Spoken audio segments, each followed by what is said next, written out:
round is back, and this time we're behind developer lines going one-on-one with the men behind Call of Duty Black Ops at Treyarch.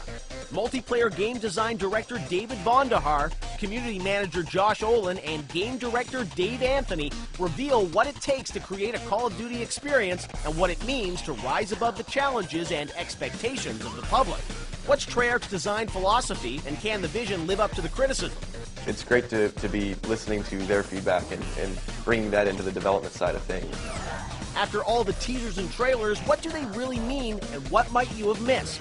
It's always a fine line at that stage between how much of the stuff do you actually want to show versus giving away too much.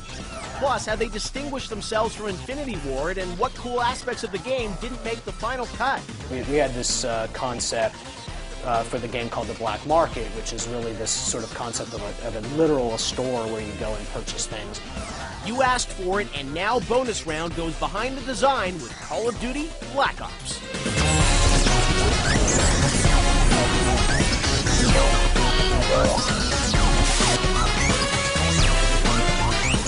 Hey everyone, I'm Jeff Keighley, and welcome to the Bonus Round and our brand new Behind the Design special. This is where we're going on location to a big-time developer to meet with the team to take you behind some of the most anticipated games that are coming out. And right now, we're starting with one of the most anticipated games of the year, Call of Duty Black Ops here at Treyarch. And joining me, we've got Dave, Josh, and David from the team to take us behind the game and talk about what you guys can play when Black Ops comes out on November 9th. For the fans that have been following it all year long, it would be great to hear from you. What was your sort of design directive for what you wanted to do with Black Ops? Obviously, Call of Duty, a huge franchise, lots of anticipation around even where you're going to set this game, what you were going to do with it. 2 years ago when you started on this, Dave, what was your vision for the product? So we wanted Black Ops to be the freshest, most interesting experience we could get for people. So we decided to go looking for two kind of different things. One is we wanted to find the most elite group of badass soldiers that we could find. And the second thing is for the actual time period that the game we wanted to set it in. Like I said, we just come back off the World War II stuff where there have been some comments, you may have heard that sometimes that got pretty oversaturated. Yeah. There's also been a lot of modern games released, and we're really trying to find a sweet spot somewhere where the time period really hasn't been covered that much in games. Right. So we actually picked the time period of the Cold War. Right. And when we were looking in the Cold War for these units, we found a unit called Operation 40, which was this unit of elite soldiers. The world's best. The soldiers that they could find went on these missions. They had access to weapons that other people couldn't get access to. They had access to vehicles that people couldn't get access to, and missions that were completely under the radar. Right. Missions that were actually deniable operations that didn't exist.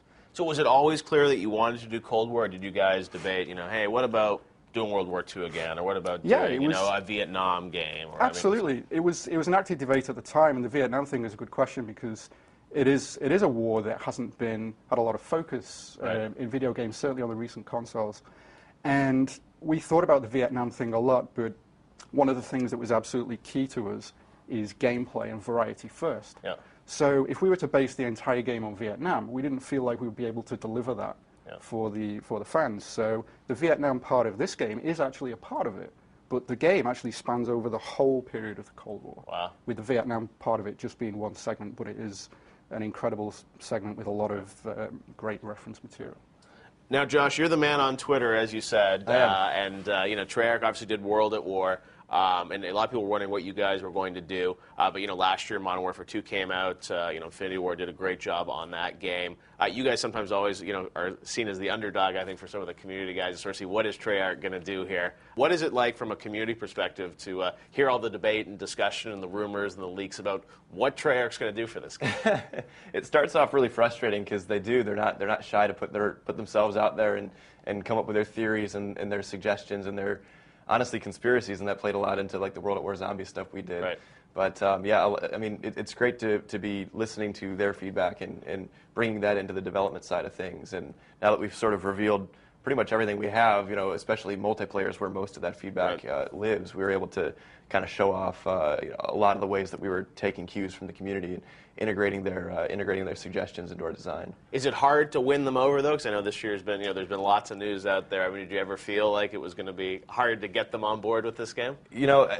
That's always the fear, but honestly, I was surprised at how open-minded everybody was and how willing they were to come at this with just this optimistic view, especially considering that this is the first Treyarch game, Call of Duty, that's not World War II based. Yep. And so I think that really out of the gates won us a lot of I guess goodwill in the community, because they really wanted to see what we could do when we took the gloves off, and we're in this brand new, fresh, creative genre that we really were able to breathe with. And same for you, David. Now that you are not in World War II, shackled by the lack of technology at the time, you can have lots of new toys in multiplayer. Much like Dave was talking about the single player and what you guys wanted to achieve was sort of the time period and the setting. Multiplayer is such an important part of this franchise. What were the goals for you guys 2 years ago with multiplayer for Black Ops? So for us, it was really important to look at the game, take the key themes that we had, and just say, this is how we're going to approach this thing. Right. There's these amazing stories of the soldiers that Dave is talking about where they'll just go out and buy the gun they want because that's the one they want. There's no military issue version for this operation.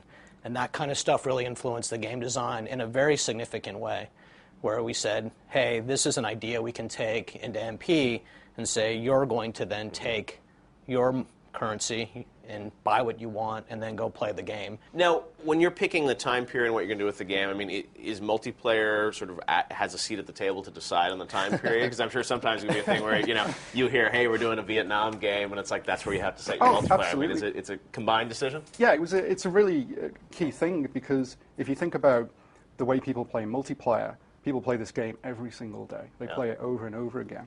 So as the franchise has evolved, people have got used to certain weapons. Yeah. And it's like when we come out with a new game, we want to make sure that we give the people enough new weapons to use, weapons that they haven't seen before. Right. So when we're looking at which time period to do, we also need to factor that in, and we do a lot of research to see what kind of weapons were around. Yeah. And as David was just saying, with these Black Ops soldiers, it's like, from the weapons point of view, it's not you go into a room and they say, what weapons do you want when they go on these missions? They go into a room full of these weapons and they say, what do you want us to do to these weapons? Do you want us to saw a little piece of this off? Do you want us to combine this weapon with this weapon? And some of the possibilities are amazing. We had that meeting several times, right? We're like, okay, so this gun is at the fringe of our time frame. Is there a hint anywhere in the universe that this could have been something that was prototyped? Absolutely. I'm like, I found that hint, and let's do that, right? And we didn't have a lot of time frame restrictions on the MP side, right? It's a pure gameplay experience, so we get away with. You stretch the fiction a little bit. Yeah, I mean, how do you stretch fiction in the first place, right? If it's your fiction, then you can stretch it all you want. Right. Well, but that's one question I think a lot of people wonder is, like, it's sort of rooted in reality, but it's hyper real in some ways as you guys play through it, right? It's a piece of entertainment, right? And we always remember that. But on the other side of it, for the authenticity, we work with a lot of different consultants on this game. Like, we actually had a Russian Spetsnaz soldier who not only was acting as our consultant, but we actually got him into the mocap shoot to actually do the moves that you will see in the game. Right. We had Major John Plaster, who was from MACV-SOG in Vietnam, and he was part of this studies and observations group. He was one of these guys, where he would go into that room and he actually told us the stories of they would actually saw these parts of weapons, and they really did do that. And the weapons were designed around the mission that they were going to go on. So from an authenticity point of view, I feel like we've done a lot of measures to make sure that it is authentic. When you look at this game, I mean, what do you think are some of the innovative things, or that one thing that you think actually, the fans hopefully will give you credit for? It's a great question, and one of the things we've really focused on this time, and for the first time we've been able to do it because we've actually created new technology for it, is in the actual performance of the actors that we have in the game. And we're using similar techniques to what they use on the movie Avatar, a small movie you might have heard of. I've seen some of that stuff, and we're going to show it on GTTV this week. It's very cool stuff. Absolutely. And it's opened up possibilities that we've never seen before. Like, for example, we always storyboard the missions before we design them. And for one of the missions that we have, the very first slide of the storyboard was just a shot of a character. And people were like, really? Is that going to be interesting? Is that going to be engaging? Is the lip sync going to work? Well, I tell you, when we did that scene and the first time people saw it, their jaws were on the floor. And now you're bringing the story, I guess, more into the actual game engine? Absolutely. The story has been one of our heaviest focuses, actually. We're doing things with the narrative structure that we've never done before. In fact, the kind of stuff we were trying was so ambitious, we actually requested some professional consultation. David Goyer, on it. I think? David Involved, Goyer. yeah. And he's got a very, very distinguished background. He's just the nicest, easiest guy to work with, right. and one of the smartest guys I've ever worked with. Very cool. And he really helped us with the narrative structure and the story to try things that we've never tried before. It's not, the narrative is not a linear narrative. The actual present day is fairly close towards the end of the game, and then we mess around with time a little bit, and we go backwards. Well, it's even and in we the go first forwards. teaser. We're going to get to that in the next part, but the first teaser you guys put out on GGTV back in the spring, I mean, people were like, why is this 2010? What's going on? So, Absolutely. And once people are actually engaged in the story and they realize what we're doing with it, I think they're going to be surprised. What do you think, or you hope, is the one feature that is really going to stand out and be a trademark of Black Ops Multiplayer? I'm really glad you asked me about this, because I have a completely different take since there's no story in MP, right? And but there's a really broad audience of people who play online, and they have a lot of different needs, and they're coming at the game a lot of different ways. And for a very long time, the game had these very familiar game modes that right? There's always the free-for-all, there's always the team deathmatch, there's always the search and destroys of the world. And that stuff's still fun to this day, and we get better at it every year, and occasionally we can slip in a new one. But for us on this cycle, what was having 2 years and the full power of the studio to work on it, we were able to go, how can we get new players in? How do we innovate in the free-for-all stuff, right? We've not seen any new free-for-all game modes in, I don't know, however long we've been making these games. That's why we have wager matches, which are 4 new free-for-all game modes. So I think what I'm really happy about and what I'm really proud that the team was able to accomplish is to say, look, you've got stuff for new players in combat training. You've got some super polish and fixes that people have been asking for from the community side in the core game.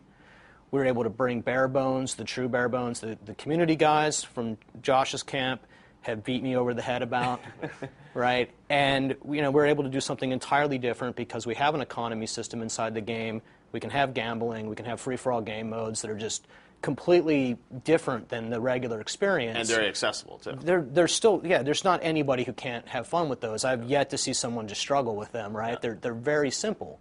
And now let's just get back really to the roots of some of this stuff. And it's so pure that it's a lot of fun in that way. So for me,